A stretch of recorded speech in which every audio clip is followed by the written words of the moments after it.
Hey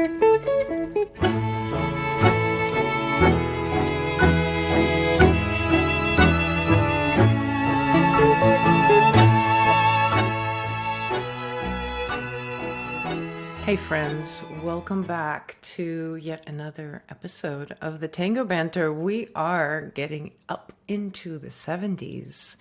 This is the 70th episode of the Tango Banter, and it also happens to be my birthday week. So I frequently tell people that I celebrate my birthday for the whole month of June. And every year, June for me is filled with lots of fun activities and travel and connecting with friends. And this year is no different. I will be celebrating my birthday at a wonderful tango event coming up at the end of the month, Tangamente in San Francisco, starting on June 30th and going until July 2nd. So if you do want to wish me a happy birthday in person, would love to connect with you there. So let me know if you're going to be dancing there. If you're curious about the event, I included the link to the website in the show notes. So check it out and see if that's something that can happen. Now, because it's my birthday month, I have been feeling very reflective recently and thinking a lot about change. So in my private group the other week, we had a discussion about this idea of change in tango and how tango has changed since I started or since some of the other people started. And it got me thinking a lot about change as a meta concept, which got my nerdy art historian brain turning. And I decided to do an episode both on the changes, the actual changes that I have seen myself happen in the last decade in tango. And of course, we're not done. Tango is going to continue changing. So my own personal experience of the change in tango, as well as more of the historical perspective of looking at the history of tango as a whole and how it informs us to the cultural history and the changes that we've been observing on a global scale. Before we dive deeper into that aspect, I realized that for myself, there are four main ways that I relate to change. And I don't know about you, but I realized at some point that it doesn't really matter whether the change is good or bad or what I might describe as good or bad. It always feels unnerving to me because, of course, the unknown, and we get nervous about things we don't know. So change a lot of times causes us to either deny it. So some of us, including myself sometimes, changes are happening and I'm like totally turning away from that and going, no, no, no, no. Everything's the same. Everything's the same. I've done that in relationships a lot, sticking in a relationship when it's already past its expiration date and you continue doing it. And a part of you is going, things have changed. You really need to pay attention. And the other part of you is like, no, no, no. I can make it happen. I can make it like it used to be. Let me just go do more therapy.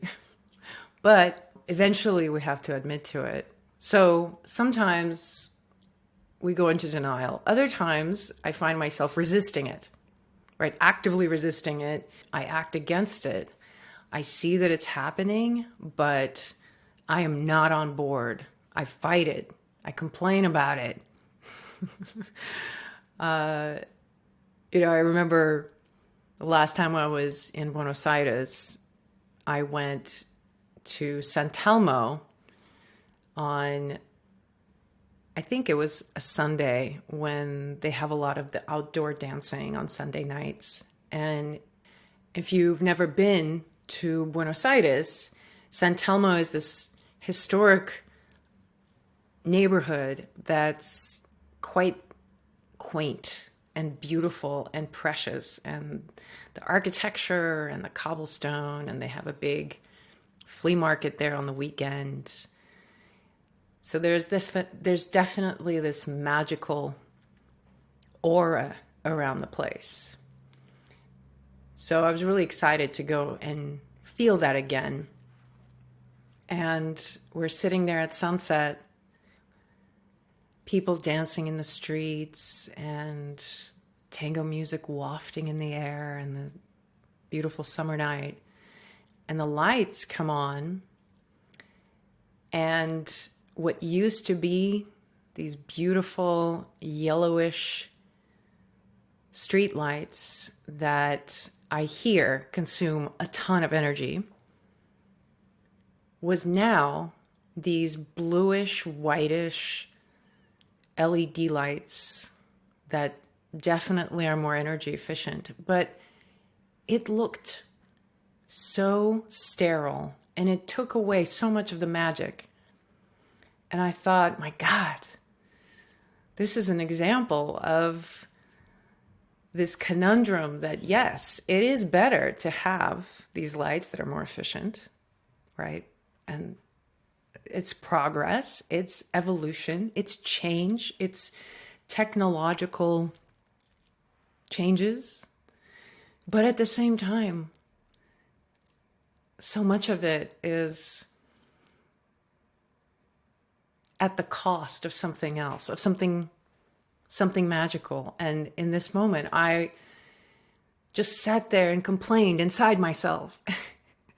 And I think outside myself too. I think we bantered about this with my friend, about how terrible it looked and how much we regretted that it wasn't what it was. So, but change is the only constant, I hear. So there it was, and I was aware of how hard it was for me to accept these changes and just move on with my life. I had to resist it. I had to push against it.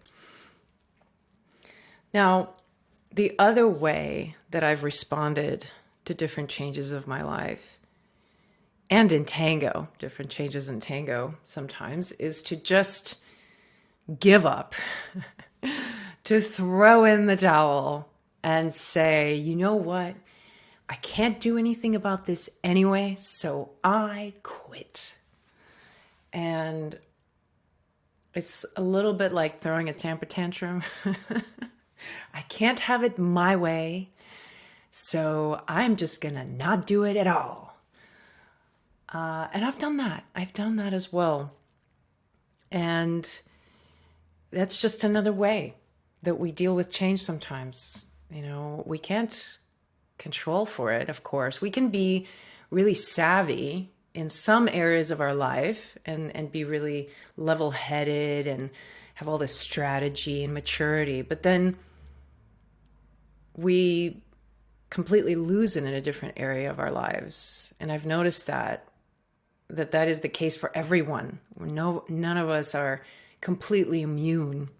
So as I was going through these categories of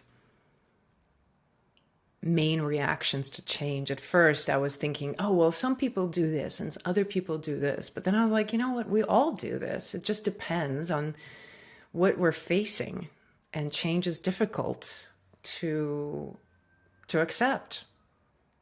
To my point that it doesn't matter whether the change is bad or good. Internally, it feels alarming. And I'll tell you, because I'm experiencing this firsthand right now, because as of a few short weeks ago, I became engaged to my partner, who asked me to marry him at a historic cemetery in Portland, Oregon, when we were there. And this is the first time, I guess, I'm going public with this. I didn't really want to do a big announcement on social media. And I wasn't quite sure how I wanted to open the news. And the other day I thought, well, it's my birthday week and I'm talking about change. And this is a big change for me. I actually was married before in my 20s, and that did not go well. Lots of the resisting and denying and the giving up and quitting, all of that. I did a lot of that in my 20s. So I got a divorce after 7 years of being married, and now I'm getting married again. And of course it's wonderful and I'm very excited, but I was again surprised at myself for how much fear and doubt and stress I have felt as a response to this development in my life. And I love it. I love being reminded how complex it all is. It's not that simple. That change is a process. It's a painful process. It's a stressful process. We get better at it, perhaps. We manage it better. We adapt to it better over time. But I don't think it ever stops feeling scary and uncomfortable, even when it's good. So the last attitude to change that I've observed in myself, and I feel like ultimately this is the wisdom that comes with years, and this is the type of teaching that I would hear from different yoga teachers and Buddhist teachers and writers, and little by little I've come to understand this more and more as I've grown older. It's this attitude of surrendering to it, accepting it for what it is, not resisting it, not denying it, but just to see it for what it is and to be vulnerable to it, to accept the difficult, challenging nature of it, to accept the challenges that come with it, as well as the benefits and the rewards. So change brings all of that. And as I'm reflecting on the changes that I've gone through as a person in my life and as a dancer in tango, and I look at tango through that same lens, and I see how we all collectively are negotiating constantly on a micro and macro levels how we deal with the changes that are occurring around us, sometimes seemingly so fast, especially now, especially in the last few years. It seems like things have accelerated and they continue to accelerate. And for many of us, we feel overwhelmed. And it feels like, how do we ever keep up? And there's this feeling of either having to push it away, to resist it, to complain about it, to somehow hide from it, or to just, deny that it's even there. But ultimately, like everyone before us, every single person in every age, every part of history before us has had to adapt. As I look back on where I started in tango in 2009 and where it is now, I see a lot of major changes that have occurred, and it's more relaxed overall in terms of dress code. It's a little bit more relaxed in terms of the social codes. The capaseo hasn't been as strict as it used to be. And there's a lot of grumbling around that. There's definitely that representation of some people are just not on board with that, that the capaseo etiquette has dwindled a bit. It has become a little bit less rigorous. So, but that's a fact. That's definitely true. So there are many changes like that that have happened in tango that make a lot of us uncomfortable and push us into either denying or resisting it. Capaseo is definitely one of them. And the other one, the one I think that's really the big one, is more and more women becoming leaders. And it's a change that I have supported and pioneered in some ways in my own community. And I continue to applaud everybody's focus and effort on making that happen, because I believe it's a welcome change. Why? Because we have had a big problem in tango that is too many followers and not enough leaders. Everybody always complains about that. And it's true. Tango tends to attract more women. More women stay in tango. Some people say it's because following is easier than leading. Maybe. Who knows what the reasons are? But the fact remains is that there are not as many leaders as there are followers. And the changes, the negative changes that were happening in the community as a result of that, is what prompted many women, including myself, to start leading. And now it's become a significant contributor to the dance floor. And repeatedly, whenever I go to events that have even a small sprinkling of dual role dancers or women who lead, it is amazing how much that transforms the environment of the Milonga, because more people are dancing and more people are satisfied and they're getting what they want. So we actually have a better environment for dancing, an improvement, some might say. But I also know that there's grumbling and resistance to this. And very often I hear about men specifically commenting or suggesting to women that by learning to lead, they're actually hurting their following skills, that somehow learning to lead will cause them to lose their technique and become worse dancers or lose their femininity. These kinds of comments are quite outdated at this point. And it's understandable that we still hear that. And perhaps this is one of those examples of some of these attitudes of resistance and denial to change. That's how they manifest.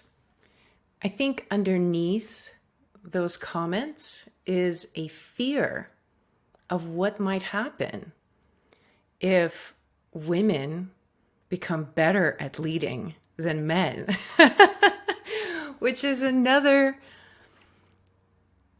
joke or comment that I hear sometimes from men who observe me or someone else, another woman leading, is they'll say, oh, we better be careful. You're going to put us out of work. And I think that actually goes a little closer to the origin of the emotion. And that's fear of change. Not knowing what to do when the traditional rules are not applicable anymore. And I think this is an example of what's happening globally as well. We're all struggling with this new awareness of the limitations and obstacles that women and minorities and members of the LGBTQ communities have had to sustain in the last years, hundreds of years. And now all of that is coming out and people are upset. And we have a lot to unload. And for women, it's been a lot of putting our foot down and saying, enough. I am working way too hard and I'm not getting enough for all the work that I put in. And that's something that's happening in Tango as well, that women are saying, I'm not going to sit and wait around. I'm not going to just wait for someone to rescue me. I am going to do my own rescuing. And they start leading. We're living in a time when we are asked to have a different perspective, develop a different perspective, develop a different relationship. And I think Tango is reflecting that very well. And whatever fears we feel that outside of Tango, those fears show up on the dance floor. This resistance to change when it comes to women leading, or being afraid that by learning to lead, women might become less feminine. It's all because on the other side of that, we don't know what's on the other side of it. We just don't know what it looks like when women are not anymore playing the role that we've been playing for hundreds of years. And by connection, men don't know either. And I've talked about how resistant we are to change. So it makes sense that it's a uncertain place for a lot of dancers, especially if a lot of your identity as a dancer comes from a more traditional role perspective. If we look at origins of tango, I recently was watching a little documentary that was made in the 90s about tango, which I'm also including the link in the show notes. If you want to go down that rabbit hole, check it out. It's a pretty neat documentary about, to me, it's a documentary that also represents what was the view of tango back in the 90s. And back then, the narrator of the film talked about how tango's on the verge of dying out. And it's funny to watch it now, these years later, knowing that tango did not die out. It's very much not dying out. But in some ways, I still hear that sentiment. There's still people complaining about tango dying out, even though it hasn't died yet. And it really, I don't think, is going to. So I was watching that documentary, and when they were describing the origin of tango, they said it this way: what evolved from these somber encounters, and in here he was talking about men actually practicing with each other, which is how tango was first learned. It was by men dancing with other men, because women were in very short supply. Those were different days. Tango has swung in the other direction. So what evolved from these somber encounters was a distinctive male style, a self-conscious bravado in the face of constant loneliness. This is how tango is described back in the 90s. And this is the image that we have inherited, specifically of men. And I think this is a very relevant image still. It's been around for a long time, representing himself with self-conscious bravado in the face of constant loneliness. How was the woman represented in that context? If you look at any early tango films, you can see that the woman's posture, her body language, everything about her is in submission to the man. She does not exist as an individual, as a dancer, separate from the man. The man is always bending her over or moving her or taking over her body.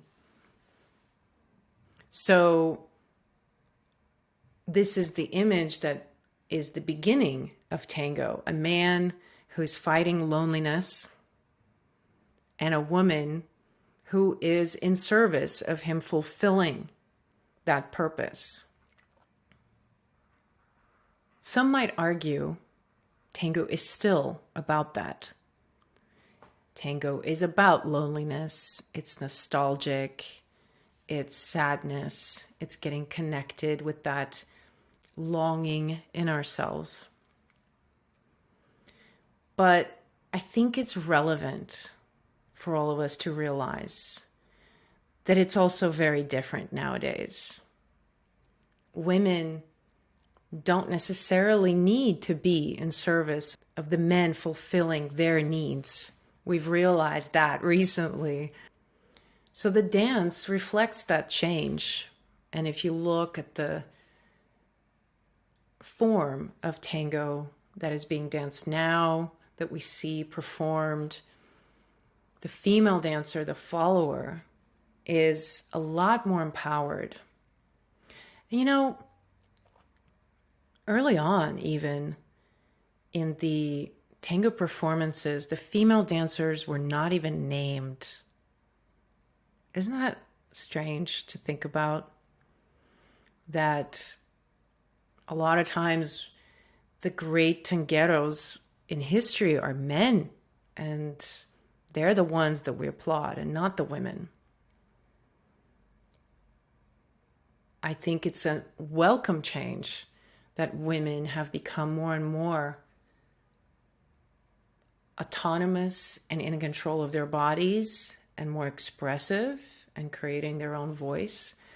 So the dance is going through a shift historically, as well as for us individually. We experience those changes on a daily basis every time we go to the Milonga.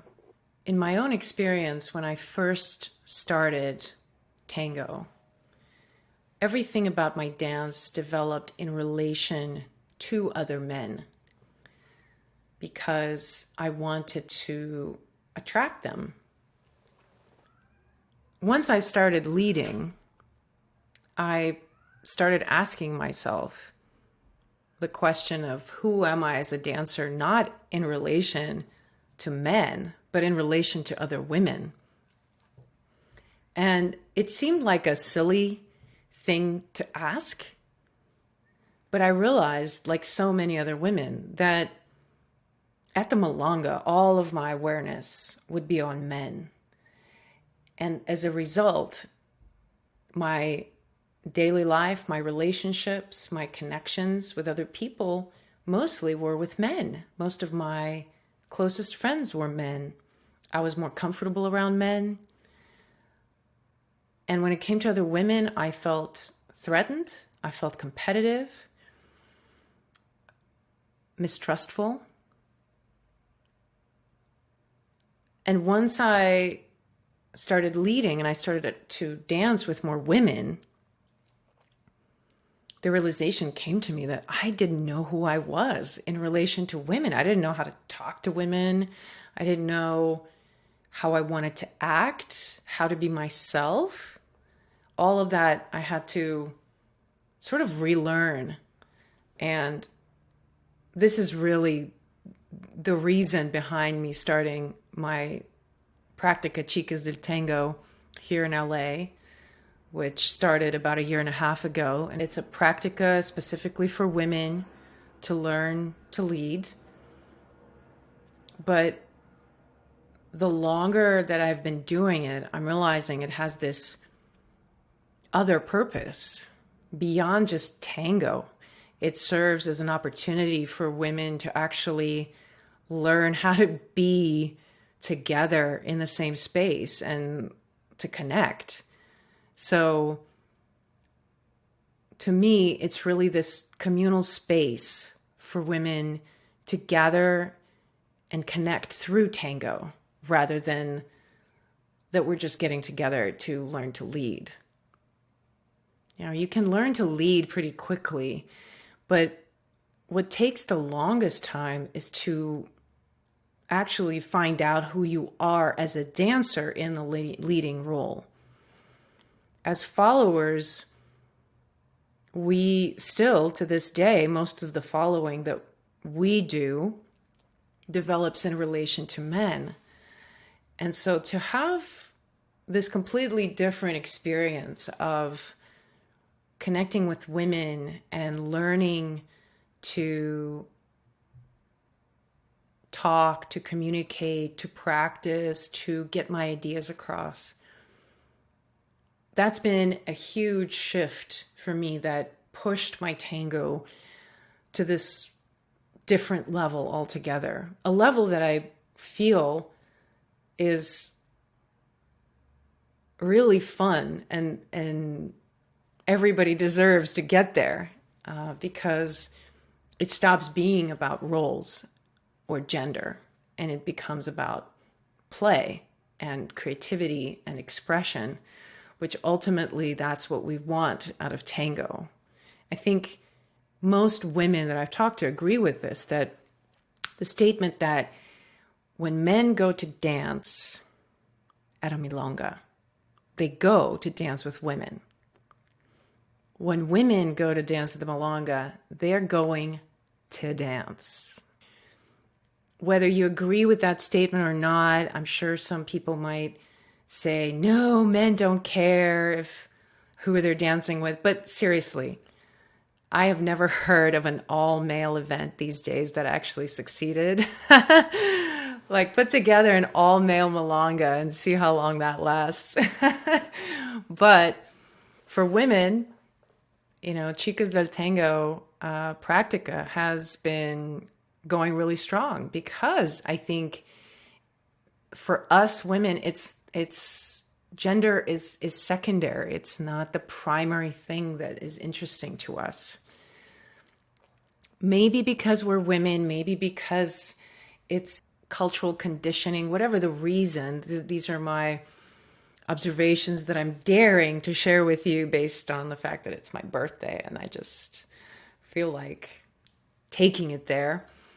But I do think that it's a necessary change in tango that is going to take some time for it to settle. And there will be, and there are people who are resisting it or denying it or trying to criticize it or say that tango is not really tango unless it's being danced between a man and a woman, or that it's not feminine to lead, or that you're not as good of a follower if you're a leader. Of course, people are going to say things like that. But it is also true that it is extremely empowering in a very practical way to lead, to be able to lead, and to be able to connect with other women.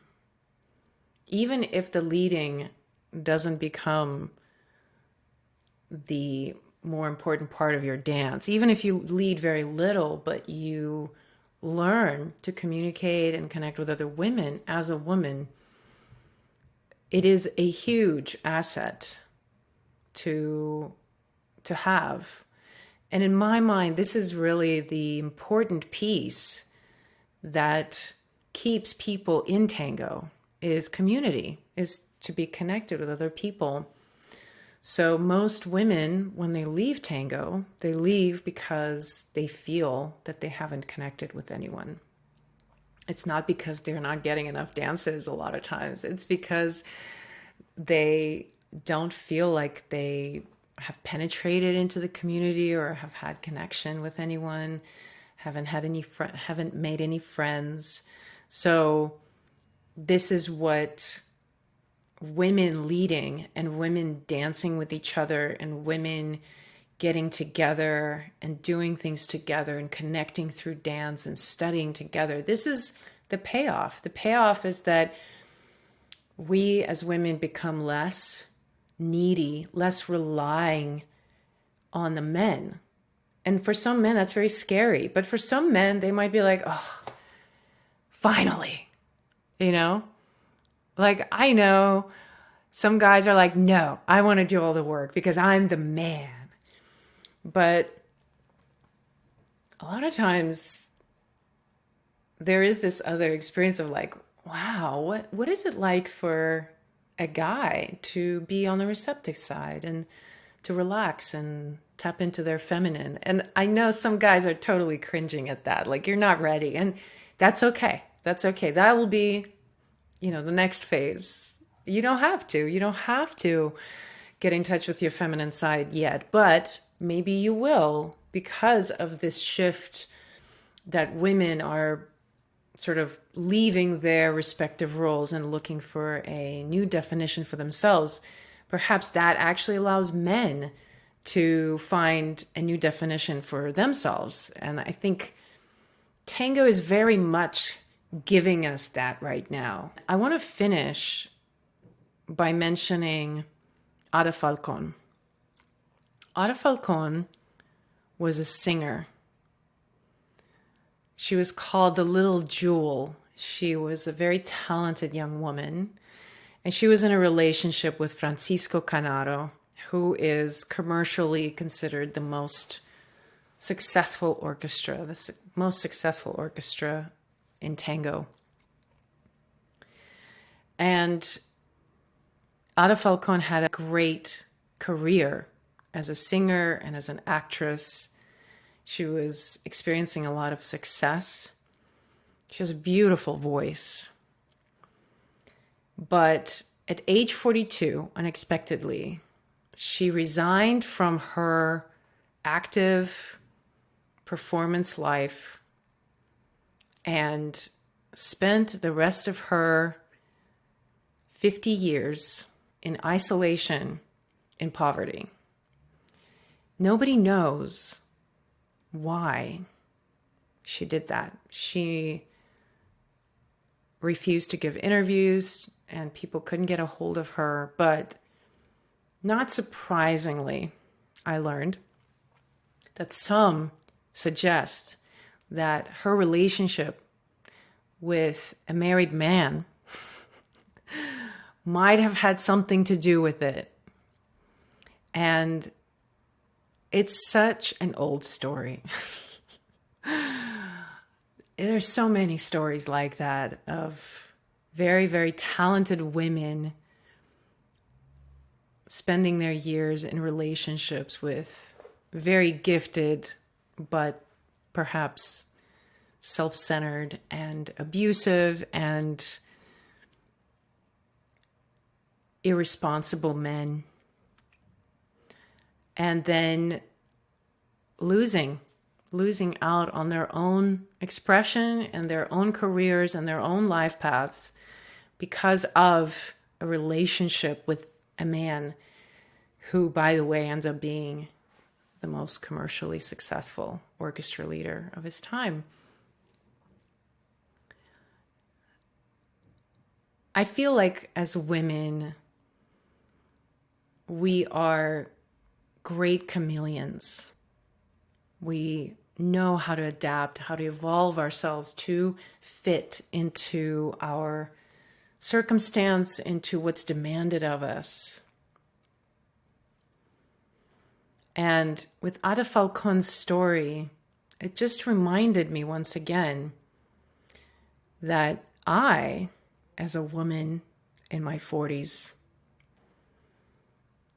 for the first time, perhaps in history, have the opportunity to define my life, my dance, who I am, how I dress, what I eat, where I go, what I do. I get to have a credit card. I get to make my own money. And it's the first time I feel that this is possible for women. And sometimes I imagine that Ada Falcon might be watching from upstairs and going, finally, finally, women have a chance to get their due. And I know I might sound cliche, and, the hashtag Me Too wave has been daunting and taxing on the psyche. I know that. And perhaps I'm looking too far ahead, and maybe we still have a few hundred years before it really does get to a place where women are empowered to the degree that I feel we can be. But still, when I played Ada Falcon's Tanda during my DJing set this last Tango marathon, I teared up. I tear up every time I listen to her voice, because I imagine I can hear all of that rage and all of that pain and all of that frustration that she must have felt as a woman living in the 30s and 40s and having to endure being second and not being in charge and having a lot less opportunity than her male counterparts. I can feel her blending in to her environment to make it work, to succeed despite the limitations. And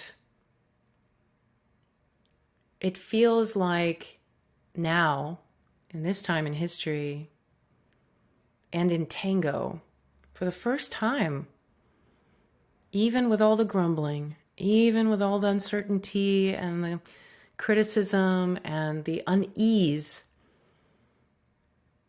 women actually get to do what they want. We women have a chance to redefine ourselves, to define ourselves according to what we want to be, and explore what it means to be ourselves outside of the context of having to prove ourselves to men, or having to somehow appease men or attract men in any way. We have a chance to not have to do that. We have the opportunity to do something different. And as I enter my 41st year of my life, this is what I'm asking of myself as a dancer and as a person who's about to be married again. So lots and lots of thoughts today on this banter. Thanks for coming with me on this journey. And I look forward to continuing our banter next week. Ciao.